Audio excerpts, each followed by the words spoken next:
Hello everyone, welcome back to my channel. I hope आप सब बहुत अच्छे होंगे।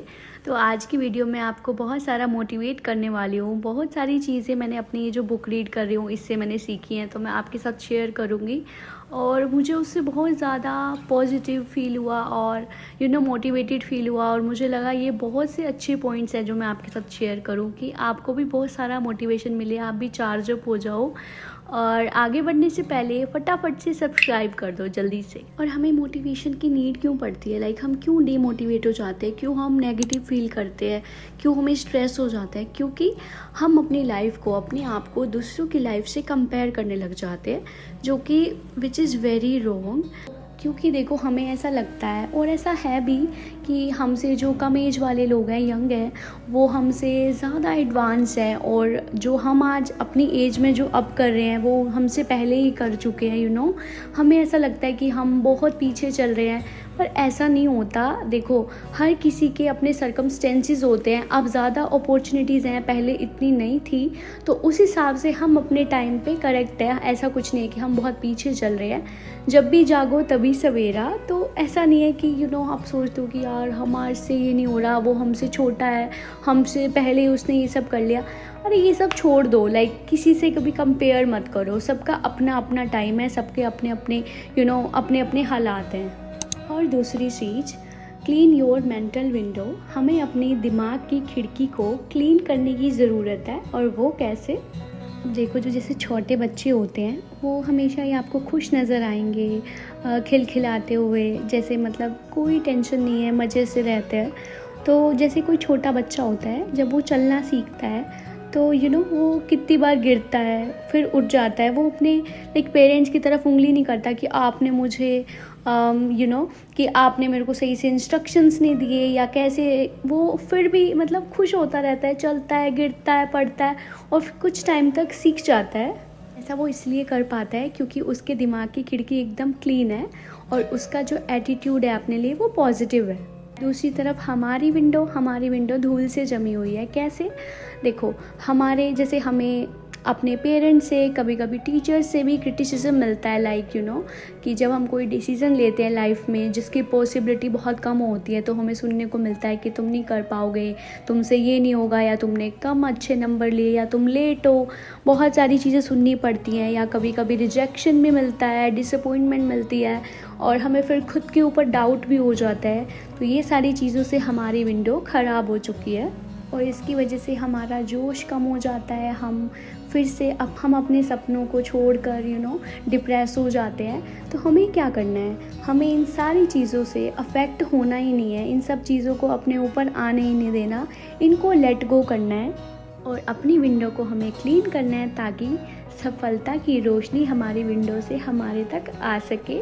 और वो कैसे होगा? अपने बारे में डेली पॉजिटिव चीज़ें बोला करो, अपने बारे में अच्छी बातें कि मैं ये कर सकता हूँ, आज मैं इतना करूँगा और मेरे अंदर पोटेंशियल है, मेरे अंदर इतना पेशेंस है और मैं स्ट्रोंग हूँ। मैं अपना कंफर्टेबल जोन छोड़कर अपने गोल्स के लिए कुछ भी करने को तैयार हूँ। जब आप ऐसे अपने पॉजिटिव एटीट्यूड के साथ और सक्सेस के लिए जो आपने अपने प्रिंसिपल्स बनाए, अपने नियम बनाए कि आपको कितने टाइम में क्या करना है, आपका अपना पूरा एक टाइम टेबल के साथ आप चलोगे ना, तो आपको कोई भी नहीं रोक सकेगा। और हमारा थर्ड रूल क्या है? We become what we think about. हम जैसा भी सोचते हैं वैसा हम बनते हैं, वैसा हम करते हैं, वैसे हमारे एक्शंस होते हैं। जो हमारे विचार होते हैं, जो हमारी सोच होती है, वो हमारे एक्शंस होते हैं। तो अपनी जो माइंड है, अपनी जो थॉट्स है ना, उनको पॉजिटिव अच्छी डोज देनी चाहिए हमें। कैसे? क्योंकि there is nothing on earth जो आप नहीं कर सकते। अगर आपने वो मेंटली एक्सेप्ट कर लिया ना कि आप कर सकते हो, तो आप कर लोगे। को ऐसा कुछ नहीं है कि थोड़ा सा आपने पॉजिटिव सोचा, थोड़ी सी डोज दी और आपको रिजल्ट्स मिल जाएंगे। ऐसा नहीं होता। देखो, जैसे अगर आपको वेट लूज़ करना है, तो आपको ये नहीं कि सिर्फ आपने एक दिन डाइट की और फिर फाइव डेज़ आपने क्या किया, आपने फुल जंक खाया, खूब मतलब अच्छे से एकदम दबा के खाया, तो उससे आप पतले थोड़ी ना हो जाओगे। तो जैसे ये चीज़ें वर्क करती है वैसे ही आपका माइंड वर्क करता है। अगर आप डेली इसको डोज दोगे ना, डेली आप अपने पोटेंशियल, अपने बारे में इसे बोलोगे मैं ये कर सकता हूँ, आज मैंने अपने ये टारगेट्स अचीव करने हैं, आज मैंने इतने इतने चैप्टर्स लर्न करने हैं, आज मैंने ये पूरी बुक कंप्लीट करनी है। जब आप पूरा दिन ऐसे बोलोगे ना, 4 से 5 बार रोज़ बोलोगे ना, तो देखना आपके ऊपर खुद आपके एक्शंस में वो चीज़ आएगी, आपके माइंड को लगेगा हाँ मुझे तो ये करना ही है। देखो आपको भी पता है सिर्फ सोचने से कुछ नहीं होता, हमें करना पड़ता है, हमें डेली वो चीज़ें करनी पड़ेंगी, तभी आप अपने ड्रीम्स को पूरा कर सकोगे। और लास्ट थिंग कि जो सक्सेस होता है वो एक रात में नहीं मिलता, बहुत ज़्यादा एफ़र्ट्स करने पड़ते हैं, बहुत मेहनत करनी पड़ती है, बहुत हार्ड वर्क करना पड़ता है। आप जैसे एग्ज़ाम्पल ले लो, जैसे मेरा यूट्यूब चैनल ही है, मुझे 1.5 साल होने वाला है इसको, और अब जाके मेरा चैनल मोनेटाइज हुआ है। मैं पूरा 1.5 साल मुझे कोई ऐसा बेनिफिट नहीं मिला, बट स्टिल मैंने वर्क किया इसके ऊपर, अपनी कंसिस्टेंसी रखी कि नहीं मैं करूँगी। मुझे क्रिटिसिज्म भी बहुत मिला, मुझे फैमिली में वैसे और जगह से भी, कि कौन देखेगा स्टडी व्लॉग्स, कैसे चलेगा चैनल, यूट्यूब ऐसे थोड़ी ना चलता है, ऐसे थोड़ी ना वर्क करती हैं चीज़ें, इससे कुछ नहीं होगा, टाइम वेस्ट है। बहुत चीज़ें सुनने को मिलती थी कि क्या कर रही है देखो, पर मैंने हम जस्ट सेइंग कि मेरा ये था, मुझे पसंद है करना, तो मैंने इसमें अपनी कोशिश जारी रखी, मैंने अपना हार्ड वर्क किया, हर वीक वीडियो डाली, और बहुत सारे नेगेटिव कमेंट्स भी सुने कि आपका ऐसा है, आप तो बहुत रिच हैं।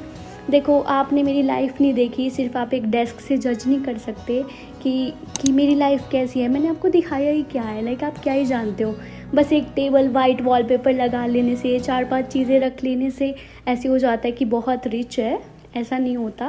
बट ठीक है, मुझे ये चीज़ की अभी सफाई भी नहीं देनी है, आई एम जस्ट सेइंग कि मैंने उस पर वर्क किया, मेहनत करी, तो अब जाके मुझे थोड़ा बेनिफिट होने लगा है। तो ऐसे ही कितना टाइम लग जाता है चीज़ों को होने में, तो इसीलिए सिर्फ ये मत सोचो कि 2 दिन करने से आपको सक्सेस मिल जाएगा, टाइम लगता है, पर आप अगर अपना हार्ड वर्क करोगे, कमिटमेंट होगी, तो आपको अपने रिज़ल्ट ज़रूर मिलेंगे।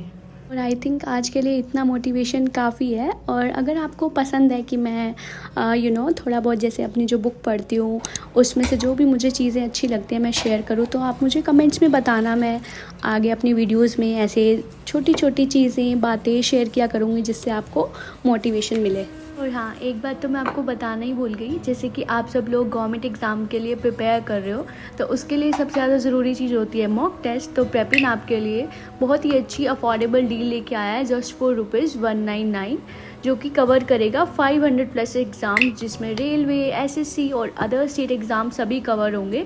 और इसमें आपको 10,000 PYQs मिलेंगे, 50,000+ मॉक टेस्ट मिलेंगे। तो आप ये अच्छी सी डील लेने के लिए मेरा कूपन कोड लगाना और जल्दी से ये सब्सक्रिप्शन ले लो, क्योंकि मैंने तो ले लिया है, और अपनी प्रिपरेशन अच्छे से स्टार्ट कर दो। और इसका लिंक आपको डिस्क्रिप्शन में मिल जाएगा।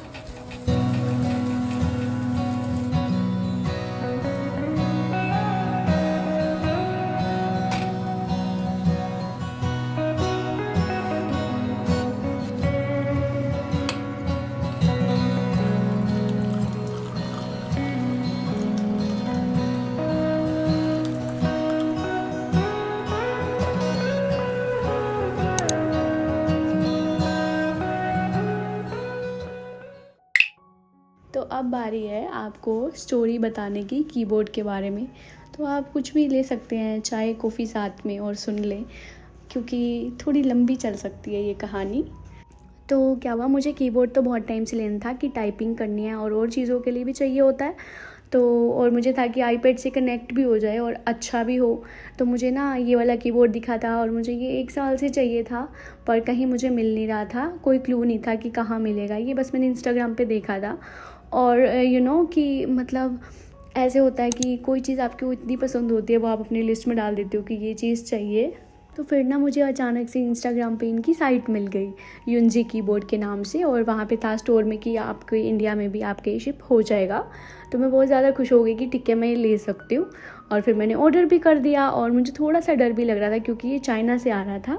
देखो थोड़ा होता ही है ना कि एक तो इतनी दूर से ऑर्डर आ रहा है, और पहला है मेरा ऐसा कि आउट ऑफ इंडिया वाला ऑर्डर है, तो थोड़ा सा डर भी लगता है कि आएगा या नहीं, और पेमेंट तो पहले ही करनी पड़ती है। तो ठीक है, पर जैसे भी ये सब सोच के मैंने ऑर्डर कर दिया। तो क्या हुआ, सब सही चल रहा था। इंडिया में ऑर्डर आ चुका है, वो भी 10 to 12 डेज़ लग जाते हैं आने में, ठीक है। तो इंडिया में आ चुका है, तो मुझे था कि अब तो मुझे जल्दी ही मिल जाएगा मेरा कीबोर्ड। और फिर क्या हुआ कि अपडेट आता है ट्रैकिंग आईडी में कि आपका जो पैकेज है वो होल्ड पे डाल दिया है मुंबई कस्टम्स ने। और मैंने सोचा ये ऐसा क्यों हो रहा है, लाइक ये क्या हो गया और मैं क्या करूँ इस चीज़ में। तो ऐसे फिर ना अपडेट आ रही कि ट्रैकिंग आईडी से ही कि आपको कुछ करना पड़ेगा, नहीं तो वो आपका सीज़ कर लिया जाएगा। और फिर मैं बहुत ज़्यादा लाइक, ये मेरा फर्स्ट टाइम था कि मैंने कुछ बाहर से ऑर्डर किया और मैं बहुत ज़्यादा कंफ्यूज हो गई थी कि मैं करूँ क्या। तो फिर मैंने यूनजी वालों को कांटेक्ट किया, उन्होंने मुझे नंबर दे दिए तमिलनाडु मुंबई वगैरह के। बोले हमारी तरफ से कोई प्रॉब्लम नहीं है, आपको इन साइट से कांटेक्ट करना पड़ेगा लोकल अथॉरिटीज़ से, आप खुद देखिए ये चीज़। फिर मैंने सबको कॉल किया, किसी ने भी कॉल नहीं उठाया। मुंबई, तमिलनाडु, बेंगलोर, किसी ने भी नहीं। फिर दिल्ली वालों ने मुझे उम्मीद दी, उन्होंने कॉल उठाई। उन्होंने बोला कि आपको मेल पे सब कुछ अपना अटैच करके, आपका रीज़न कि आपने क्या लिया है, क्यों लिया है, आपकी आधार आईडी, ये सब चीज़ें आपको भेजनी पड़ेगी, वरना वो सच में सीज़ भी हो सकता है या फिर रिटर्न कर दें वो वहीं का वहीं। फिर मैंने ये सब भी कर लिया। फिर अगले दिन जाके आता है कि इन ट्रांजिट है।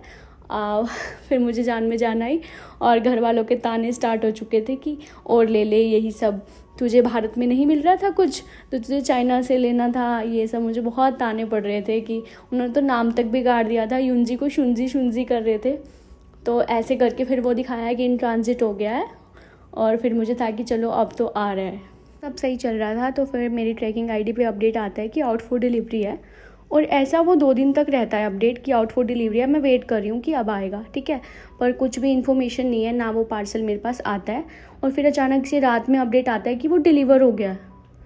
और मैं एकदम हैरान कि ऐसे कैसे डिलीवर हो गया, मेरे पास तो पार्सल नहीं आया। फिर मैंने फिर से कॉल्स किए हर जगह जहाँ मेरे से हो सकता था। मैंने फिर साइट को कांटेक्ट किया, यहाँ तक कि मैंने चाइना वालों को कॉल किया, पर कोई रिस्पॉन्स नहीं आया। और फिर मैं ऐसे हो गया कि अब क्या करूँ मैं, मतलब कि कुछ भी होप नहीं बची मेरे पास। एंड फिर मैंने सोचा कि ठीक है, जो होगा देखा जाएगा, मतलब कि कर ही क्या सकते हैं। बहुत ज़्यादा सैड हो गई थी।